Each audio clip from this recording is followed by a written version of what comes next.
Hello everyone, welcome to पढ़ो NCERT. पढ़ो NCERT में आपका स्वागत है। आज हम पढ़ेंगे कक्षा 10 का स्पर्श स्पर्श का चैप्टर है 3 मनुष्यता। ठीक है, इनके जो राइटर हैं वो है मैथिली शरण गुप्त जी। पहले जो लिखते हैं उनके बारे में समझ लेते हैं। ठीक है, फिर हम लेसन स्टार्ट करेंगे। तो मैथिली शरण गुप्त के बारे में बता देती हूँ। 1886 में झांसी के करीब चिरगांव में जन्मे मैथिली शरण गुप्त अपने जीवन काल में राष्ट्र कवि के रूप में विख्यात हुए। उनकी शिक्षा दीक्षा घर पर हुई, यानी उनकी स्टडी घर पर ही हुई। संस्कृत, बंगला, मराठी और अंग्रेजी पर उनका समान अधिकार था, यानी उनको सब लैंग्वेज पे बहुत अच्छी कमांड थी। गुप्त जी, मैथिली शरण गुप्त जो थे वो राम भक्त कवि थे। राम का कीर्तिगान इनकी चिर संचित अभिलाषा रही है। उन्होंने भारतीय जीवन की समग्रता में समझने और प्रस्तुत करने का प्रयास किया। कविता की भाषा जो विशुद्ध खड़ी बोली है, भाषा पर संस्कृत का प्रभाव है। काव्य की कथा वस्तु भारतीय इतिहास के ऐसे अंशों से ली गई है जो भारत के अतीत का स्वर्ण चित्र पाठक करती है। इनकी और कृतियां कौन सी? साकेत, यशोधरा और जयद्रथ वध। ठीक है जी, चलो आते हैं। अब हम चलते मनुष्यता की तरफ। तो अब लेसन शुरू करने से पहले हमें क्या करेंगे? हम चैनल को सब्सक्राइब करेंगे, वीडियो को लाइक और शेयर करेंगे।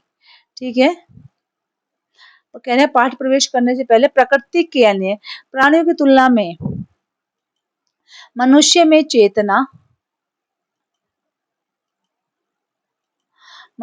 चेतना शक्ति की प्रबलता होती है।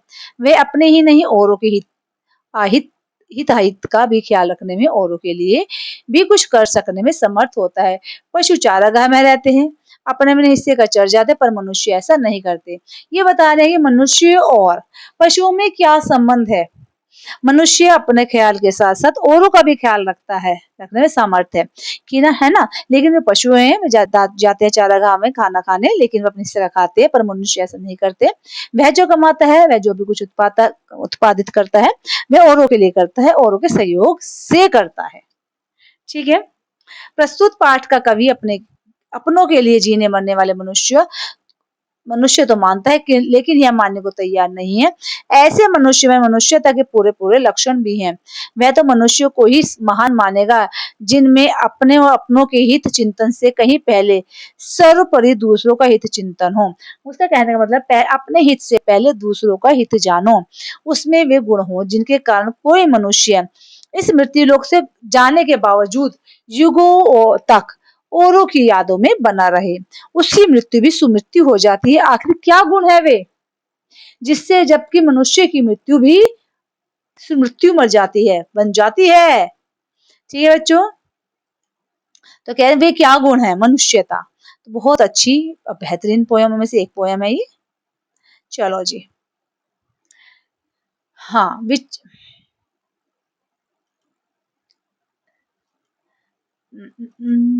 विचार कर लो। ये भी कलर तो नहीं है ठीक, कौन सा कलर लो? जाम में लेती हूँ। विचार कर लो कि मृत्यु हो या ना हो, मृत्यु से डरो कभी, मरो परंतु यूं मरो कि याद जो करे सभी। समझ में आ रहा? विचार लो कि मृत्यु हो या ना, मृत्यु से डरो कभी, मरो परंतु यूं मरो कि याद जो करे सभी। हुई ना यो सुमृत्यु तो वृथा मरे वृथा जिए, मरा नहीं वही कि जो जिया न आपके लिए। वही पशुवृत्ति है कि आप ही चरे, वही मनुष्य है कि जो मनुष्य के लिए मरे। इस हम जो ये पाठ है, इस प्रस्तुत पाठ में जो मैथिली शरण गुप्त जी हैं, सही अर्थों में मनुष्य किसे कहते हैं उसे बताया है। कविता परोपकार की भावना का बखान करती है। ठीक है, तथा मनुष्य की भलाई और भाईचारे के पथ पर चलने की सलाह देती है।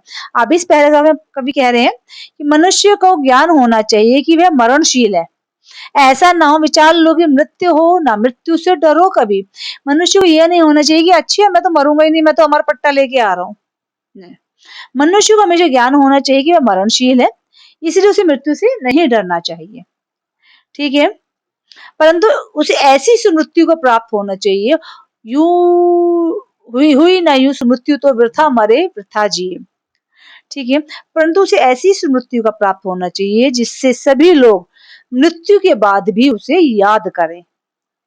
ठीक है, कवि के अनुसार ऐसे व्यक्ति का जीना या मरना व्यर्थ है जो खुद के लिए जीता है। ऐसा व्यक्ति पशु के समान है।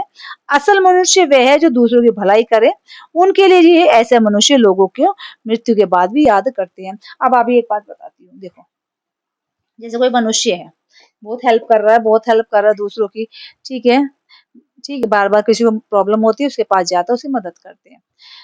अगर उस व्यक्ति की मृत्यु हो जाती है तो उसके बाद सब लोग उसे याद करेंगे कि नहीं करेंगे? बिल्कुल करेंगे, ठीक है ना? क्यों करेंगे? उसकी अच्छाई को याद करेंगे, है ना? उसकी अच्छाइयों को याद करेंगे कि वो व्यक्ति कितना बढ़िया था। जानवर और मनुष्य में क्या फ़र्क है? जानवर अपने लिए जीता है लेकिन मनुष्य को दूसरों के लिए जीना चाहिए ताकि मृत्यु के बाद भी वो मरे नहीं, जीता रहे। ठीक है? ऐसा होना चाहिए मनुष्य का जीवन कि मृत्यु के बाद भी उसे याद करें। ऐसा नहीं कि अपने लिए जिए तो क्या जिए, दूसरों के लिए हमें जीना चाहिए। उसी उदार की कथा सरस्वती बखानती, उसी उदार से धरा कृतार्थ भाव मानती, उसी उदार की सदा सजीव कीर्ति कूजती, तथा उसी उदार को समस्त सृष्टि पूजती, अखंड आत्मभाव जो असीम विश्व में भरे, वही मनुष्य है कि जो मनुष्य के लिए मरे।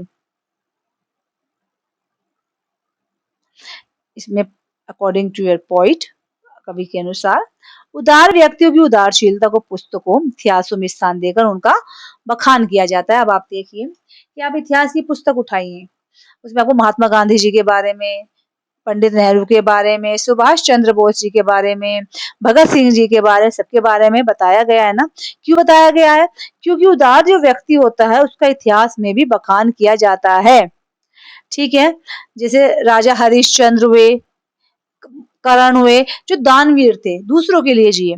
ठीक है, उसी उदार से धरा कृतार्थ भाव मानती, उसका समस्त लोग आभार मानते हैं और उसे पूजते हैं, तथा उसी उदार को समस्त सृष्टि पूजती। जो व्यक्ति विश्व में एकता और अखंडता को फैलाता है, अखंड आत्मभाव जो असीम विश्व में भरे, यानी सबको एक मानता है, हिंदू, मुस्लिम, सिख, ईसाई, अमीर, गरीब, छोटा, बड़ा, काला, गोरा, सब एक है। ठीक है, जो सबको एक मानता है, सबको एकता और अखंडता में जोड़ता है, उसकी कीर्ति को सारे संसार गुणगान करती है, उसे सब उसको अप्रिशिएट करते हैं। ठीक है, असल मनुष्य वह है जो दूसरों के लिए जिए और दूसरों के लिए मरे। ठीक है, नेक्स्ट पैराग्राफ चलते हैं।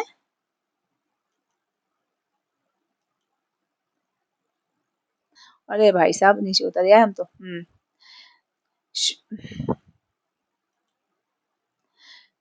शुद्धार्थ शुद्धार्थ रत्न शुद्धार्थ रत्न देव ने किया करस्त थाल भी, तथा दधीची ने दिया परार्थ अस्थि जाल भी, उशनीर क्षितिज ने स्वमास दान भी किया, सहस्रवीर कर्ण ने शरीर चम्र भी दिया। अनित्य देह के लिए अनादि जीव क्या डरे, वही मनुष्य है कि जो मनुष्य के लिए मरे। शुद्धार्थ रत्न देव ने किया करस्त थाल भी। इन पंक्तियों में कवि कहना चाह रहे हैं कि पौराणिक कथाओं का वर्णन किया गया। एग्जाम्पल देखिए कि भूख से व्याकुल जो रति देव ने मांगने पर अपना जो भगवान का थाल भी उन्हें दे दिया। ठीक है, खुद को भूख लग रही थी लेकिन फिर भी उन्होंने उसे दे दिया। तथा देवताओं को बचाने के लिए दधीची ने अपनी अस्थियों को हड्डियों का वज्र बनाकर दे दिया। दधीची हड्डियों देवताओं को बचाना था। ठीक है, इसकी कथा क्या है बच्चों, पता है आपको? दधीची ने क्यों बना दी थी? एक राक्षस को मारने के लिए। तो ये था कि एक राक्षस को मारना है तो उसको कि भाई किसी भी ऋषि की हड्डियों की नीड थी और द, हाँ वेरी गुड, कि दधीची की जो हड्डियां थी किसकी थी? वज्र की थी। उससे क्या बनाना था उन्हें? हथियार बनाना था। तो उन्होंने क्या किया, महाराज दधीची ने अपनी अस्थियां तक दान कर दी। किस लिए? देवताओं को बचाने के लिए। शुद्धात रत्नदेव ने किया क्रस्त थाल भी, तथा दधीची ने दिया परार्थ अस्थि जाल भी। उसी नर क्षितिज ने स्वमास दान भी किया। राजा उशीनर ने कबूतर की जान बचाने के लिए अपने शरीर का मांस बहेलियों को दे दिया, है ना। सहर्ष वीर कर्ण ने शीर चम्र भी दिया, और वीर कर्ण ने अपना शारीरिक जो रक्षा कवच दान किया। अनित्य देह के लिए अनादि जीव क्या डरे, इस नश्वर शरीर के लिए मनुष्य को भयभीत नहीं होना चाहिए, क्योंकि ये शरीर तो हमेशा नहीं रहता, नश्वर है, मिट जाएगा, तो इसके लिए क्या डरे। ठीक है, मनुष्य वही है जो मनुष्य के लिए वही मनुष्य है जो मनुष्य के लिए मरता है। ठीक है बच्चों, आगे चलते हैं। सहानुभूति चाहिए वहां विभूति है यही, वशीकृत सदैव है बनी हुई स्वयं ही। कवि ने सहानुभूति, उपकार और करुणा की भावना को सबसे बड़ी पूंजी बताया है, और कहा है कि इससे ईश्वर भी वश में हो सकता है, हो जाता है, हो सकता नहीं, हो जाता है। किससे? सहानुभूति, उपकार और करुणा से। खुद भगवान जो है वो भी हमारे वश में हो जाएंगे। हमें सबके प्रति सहानुभूति रखनी चाहिए।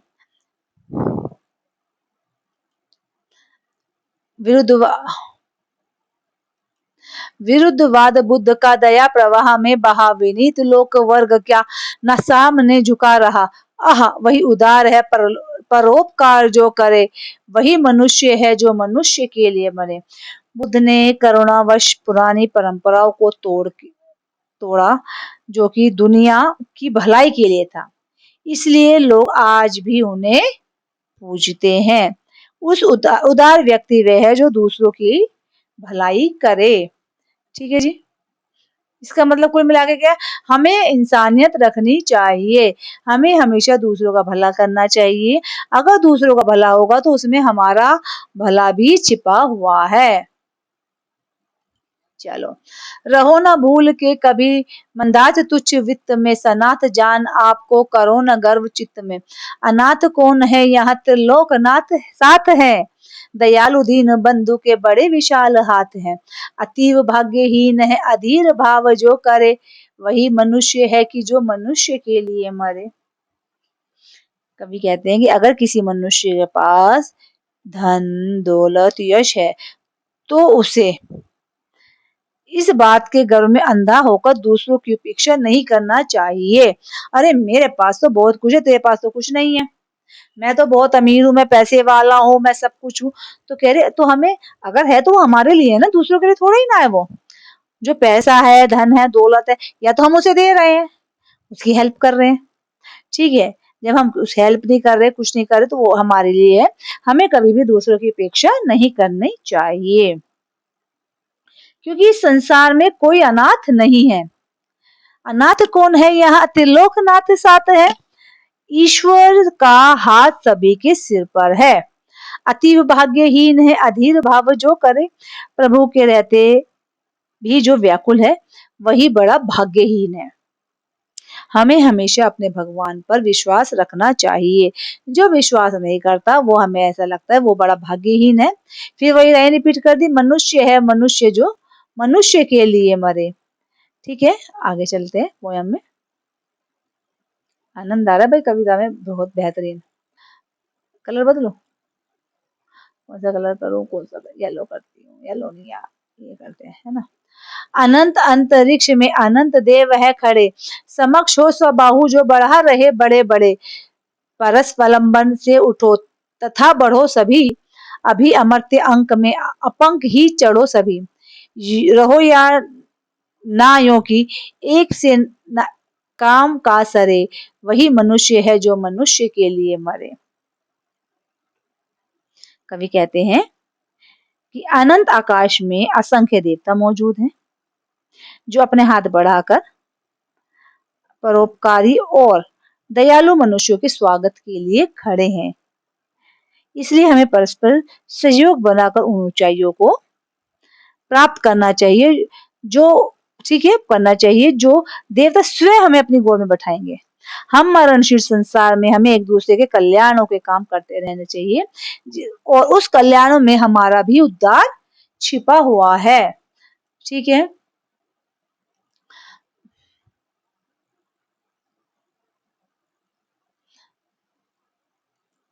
मनुष्य मात्र बंधु है, यही बड़ा विवेक है।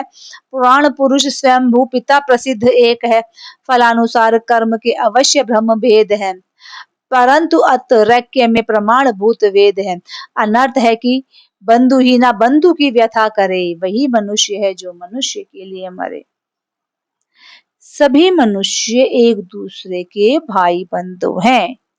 यह एक बहुत बड़ी समझ है। सबके पिता ईश्वर है, भले ही मनुष्य के कर्म अनेक हैं, परंतु उनकी आत्मा में एकता है। इसका मतलब है जो सभी मनुष्य हैं, कोई भी हो, किसी भी धर्म का हो, सब आपस में भाई है। ये सिर्फ समझ की बात है। देखो बनाने वाला तो गॉड है, ऊपर है, चाहे हम किसी नाम से पुकार लें उसे। अब आप मम्मी होती है ना, सबकी माँ सबकी है, तो मम्मी को कोई मम्मी कह लो, माता कह लो, मदर कह लो, मॉम कह लो, अम्मी कह लो, कुछ भी कह लो, बंदा तो वही रहेगा ना। ऐसे ही सब एक भाई हैं, और ये हमारी समझ के ऊपर बात है। सबके पिता ईश्वर हैं, भले ही मनुष्य के कर्म अनेक हैं, किंतु उनकी आत्मा में एकता है। कवि कहते हैं अगर भाई ही भाई की मदद नहीं करेगा तो उसका जीवन व्यर्थ है। अनर्थ है कि बंधु ही ना बंधु की व्यथा करे। हमें भाइयों को हमेशा प्यार सद्भाव से रहना चाहिए।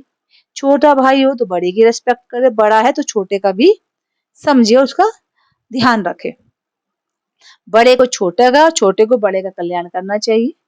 अगर नहीं मानते हो, बड़ा नहीं मानेगा तो छोटा कैसे मानेगा, छोटा नहीं मानेगा तो बड़ा को तो मानना ही चाहिए, ताकि देख के छोटे को कुछ आ जाए अकल, क्योंकि बड़े को देख के ही छोटा समझता है।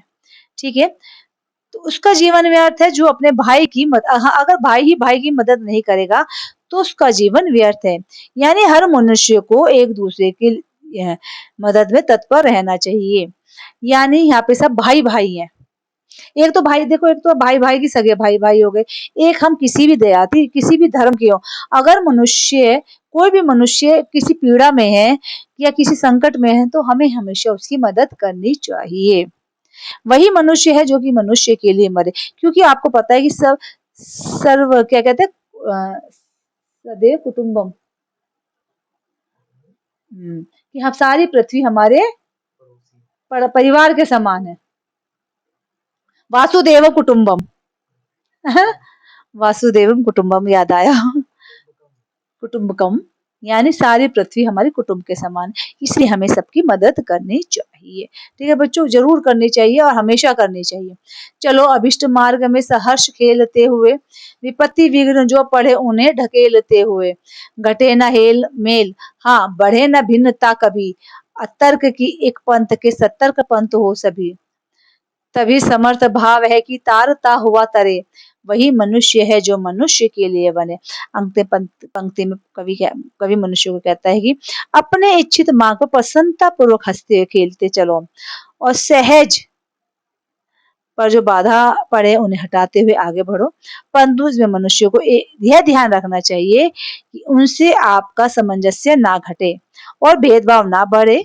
जब हम एक दूसरे के दुखों को दूर करते हुए आगे बढ़ेंगे तभी हमारी समर्था सिद्धि और समस्त जो मुसीबत समस्त जो सजवा के भी सब लोगों की उन्नति होगी। ठीक है। यानी अगर हम एक का भला है तो उसमें सबका भला छिपा हुआ है। ऐसा नहीं है कि किसी एक का भला हो गया तो दूसरे का नुकसान है, ऐसा नहीं होता कभी भी। ठीक है ना, एक का भला दूसरे का हमेशा भला होता है ना। तो हमें क्या करना चाहिए, क्या स्टार्टिंग में क्या बताया था, मनुष्य ने की मृत्यु को स्मृति कहा गया है। क्यों कहा गया, क्योंकि जीवन नश्वर है, मृत्यु से नहीं डरना चाहिए, बल्कि जीवन में ऐसे कार्य करना चाहिए जिससे कि बाद में भी उसे याद किया जा सके। ठीक है। और हमने ये पढ़ा था कि दधीचि कर्ण आदि महान व्यक्ति को उदाहरण देकर मनुष्यता का संदेश दिया था हमने, कि हम अपने परवाह किए बिना हमें मनुष्य ताक भी ध्यान देना चाहिए। जैसे दधीचि ने देवताओं की रक्षा के लिए अपनी हड्डियां दान में दे दी। कर्ण ने सोने का रक्षा कवच दान दे दिया। रतिदेव ने अपना भोजन थाली दे डाला। उशीना ने कबूतरों के लिए अपना मांस दे दिया।